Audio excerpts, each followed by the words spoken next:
What's up, internet? I'm here at one of my favorite places, the public library. It's fantastic because they got these really affordable level 2 chargers. Great place to plug in, get some stuff done. And what I have for you today, let's see if I can get my tripod set up, is a freezer. Well, it's a cooler, but I also have my hitch rack set up. So we've been tinkering around with how to move the electric bikes on the Rivian R1S, and we had to figure out how to get our 2 electric bikes folded up, mounted, secured onto this cargo basket that we already have. Really hoping we can figure out how to make it work out, because I would much rather continue to use this cargo basket that has served my wife and I really well with the Model Y, rather than have to upgrade to a very specific bike rack. So open this up, we can fold down the tailgate. Let's see, I'm still in shot. And this is the Bodega cooler. There's a post that I will link in the comments about why this Bodega cooler fits well in the subtrunk of the R1S, and is actually a competitor of Bodega who basically makes the exact same thing. But in order to make it fit, this Bodega cooler has these wheels. These wheels need to come out. And I had to get the right tools at Home Depot in order to make it work. The one thing I'll show you is where it's sitting right now, what that looks like. There's the Bodega cooler. This is the wheel that needs to come out. Simple Phillips screws, but need 2 of them. And this is the rear cargo floor spacer set that came from Open Source EV. So I can get it set up so you can see me manipulate this in real time. Bodega cooler. Push the Bodega cooler back onto the 3rd row. Here's your sub trunk cover. And these are what these look like. So Open Source EV sells this for about $20. Place it here, your left, centerpiece, middle, or right. And when you lay down your sub-trunk spacer, floorboard, it comes level, fairly flush with the rest of the vehicle. Because normally when it comes stock, if you don't have these spacers, you have it at a slight incline like this, or you can have it closed like that. Now, if you have a powered cooler like this here, which has an air intake, air goes in through here for the compressor. You don't want it to be closed up like this. And when it's like this, you have some airspace coming through in the sides, as you can see. And that works well, but then you have to worry about some access, because future videos I'll show you the setup we have to put this rubberized flooring. It's like a soft mat, and it makes it so that this grip right here is no longer accessible. And if you place this spacer, in addition to now being flush and level for your camping space, you also have more space for the air circulation going into the cooler, and it's a lot easier to lift this up and reach this if you don't have access to this little handhold. So those are the reasons why it's nice and clutch.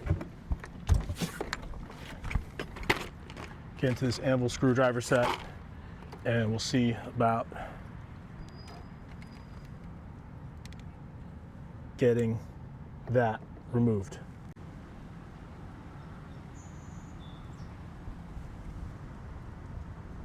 So need these 2 screwdrivers in order to hold the screw steady while I unscrew, hold the screw steady on one side while unscrewing on the other, in order to try and remove these wheels from this axle. Looks like I was able to get it secured. As you can see, if I turn left here, the axle down there turns. Not really what you want, but already got some give on it.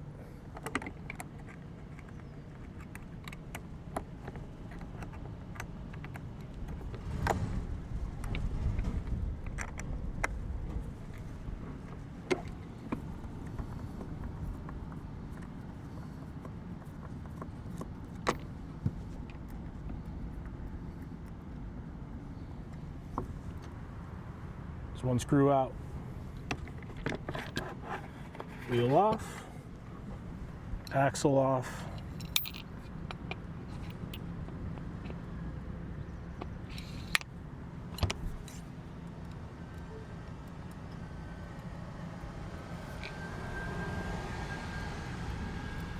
Get it back on so we don't misplace it.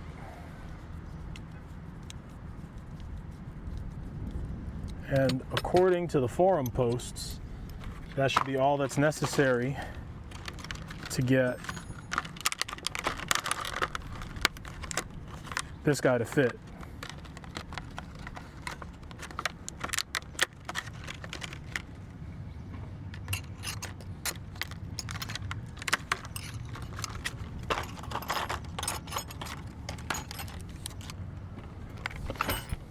Let's see if that's where we're at. Hopefully. All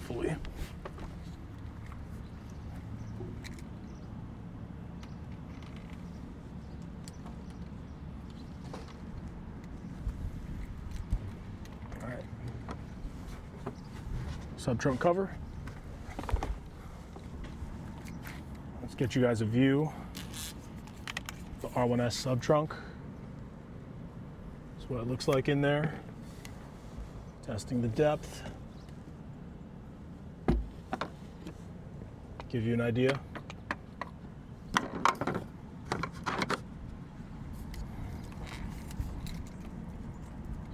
Let's see if we can place this.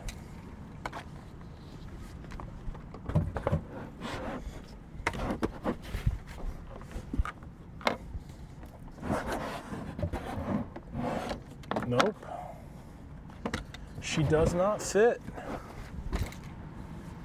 Bummer. So this isn't the exact brand that the Reddit poster used. They used an Alpicool, but when you look at the comparison between the Alpicool cooler and this Bodega cooler, they look exactly alike. They look like they're manufactured by the same factory in China, and they're just using different brand names.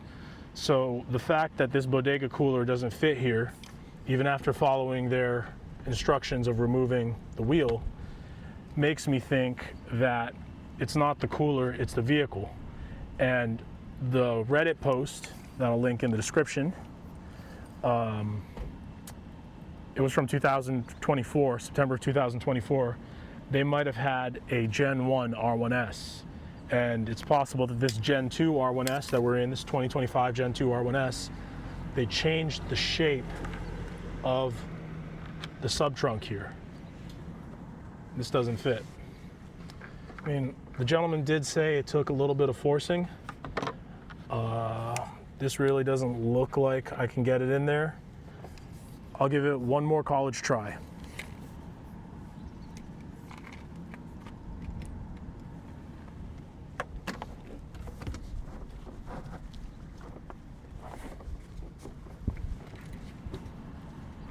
Sadly, this isn't happening. After reviewing the Reddit post that I told you guys about, I found the original poster in there said that in order to get these things in, you kind of had to push them down.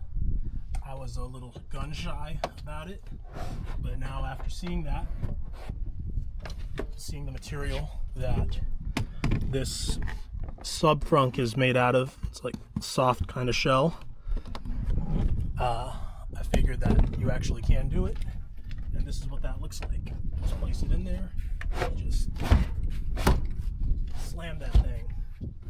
And the original poster also said he wasn't sure if he could get it back out once he pushed it in, but I thus far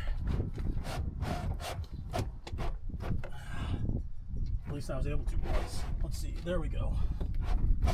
So, yeah. Can still get it in and get it out. A little bit of a challenge. Takes some lower back and some arms, but it works. I suppose it's not completely ideal, but the fact that it gets in there that tight also means it's not gonna move and rattle around, which is pretty cool. So, testing out the capacity of this Bodega 38 quart cooler on a Costco run. Let's see how many of our staples, Costco staples, this cooler can handle. So we got the Normandy vegetables, organic blueberries, tail off shrimp, frozen chicken thighs, and looks like there might be a little room to spare too. Might be able to get this thing down to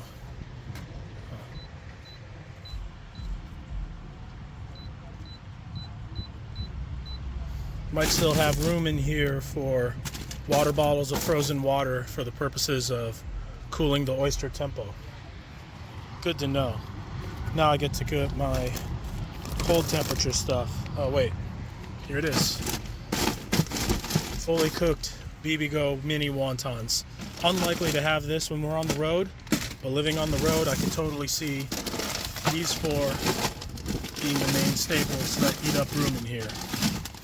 Boneless, skinless chicken thighs, Normandy vegetables, raw tail-off shrimp, organic frozen blueberries. These are staples of the diet.